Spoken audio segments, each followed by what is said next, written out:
مولا یعقوب ته څنګه ولې خلک غوسه شوي دي؟ سلام، وخت مو بخیر. پام وکړئ زموږ تازه او مهم خبر ته. له افغانستانه بهر د جهاد په اړه د مولا یعقوب مجاهد څرګندونو غبرګونونه پارولي دي.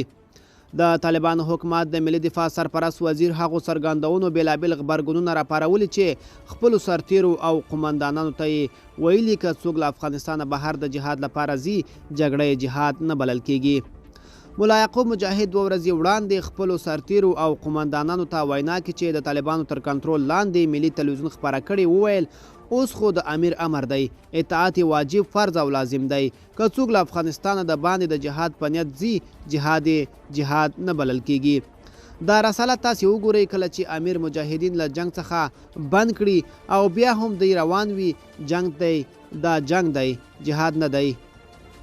د طالبانو حکومت د ملي دفاع وزارت سرپرست د څرګندونو په ټولنیزو او ټولیزو رسنیو کې خورا توند بحثونه راپورته کړي دي.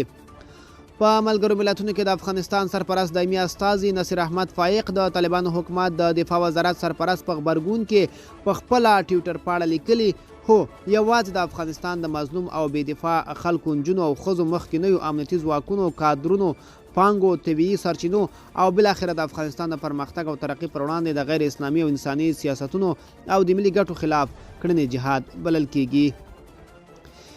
لیکوال او د سیاسي مسایلو شنونکی عصمت الله قانع بیا په خپل ټویټر پاڼه د نیوکې په ډول لیکلي د طالبانو د مشر د حکم پر بنسټ که له افغانستانه د باندې یاست، له هر څه آزاد یاست، خو مرګ یوازې د افغانانو روا دی.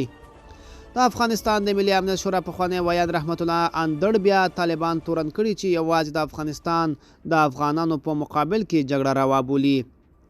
ډیر شمیر نورو افغانانو هم په ټولنیزو رسنیو کې د مولا یعقوب مجاهد څرګندونې غندلي او لیکلي طالبان یوازې د افغانانو ځپلو ته لومړیتوب ورکوي، خو د طالبانو حکومت تل ویلي د افغانانو هر ډول حقونه یې ورکړي دي او ترخوا یې په افغانستان کې د ځانمرګو بریدونو په ګډون چې یو ډیر شمیر ملکی وګړي هم پکې قربانیان شوي دي له خپلې جګړې دفاع کړې ده.